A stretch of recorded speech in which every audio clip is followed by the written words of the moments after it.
لكم طفوا الماطور طفوا الماطور طفوا السحاب. يقول لك هذا ابوك كلش عصبي، امشي خلينا نشوف لك غيره. كل عام وانت بخير عم حج ان شاء الله. انا من العام رايح الحج. عريس ان شاء الله. متزوج صار لي 30 سنه. صحة وسلامة ان شاء الله. صحتي زينه والحمد لله. هذا شكله بعد الله لا يعيد عليك عمي.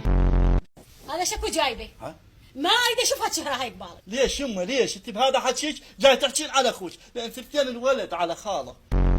شنو؟ دبيت براسي؟ خالك شو يسوي غير القرعه تتباهى بشعر اختها؟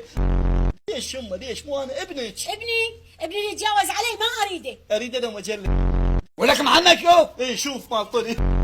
بس لك انا جاي نصالحك ويمك لو تحشش. انا اصالح ويا امي، انا اصالح وياها، احنا عائله بحد، انت ايش دخلك بالنص؟ تعرفين هذا يمه؟ تفضل قوم اطلع برا. يعني تعرف معنى ام؟ طبعا الام مدرسه، بس انا مفصول منها.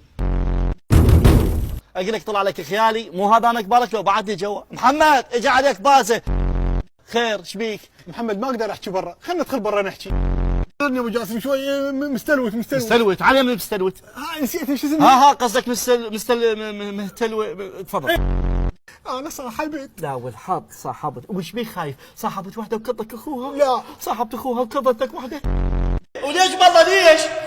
شنو واحده من عندي هذا؟ شي عنده شعر؟ ها؟ شي عنده شعر؟ انا خوالي هم عندهم شعر، ايش قد ما احتاج ينطوني. من هذا عبير؟ انا المطعوم، انا المجروح، انا المغدور. قل لي قاعد ما حافظ غيرهم. اخوي انا فهمك، انا كنت متفق وياها على الزواج. وليش ما تزوجتي؟ الذاكره ممتلئه. انا ورايح تنسى واحده اسمها عبير. مش عبير؟ احكي وياك تنسى واحده اسمها عبير. مش عبير؟ عبير صارت خطيبتي. يا عادي شنو يعني واذا خطيبتك هي مسجله باسمي ما احول لك لو تموت. عيب استحوا، تقبل اختك شو يسوون بيها؟ طبعا. لا هاي ما يسكت عليها. ايش راح تسوي؟ هات زناطه شوي.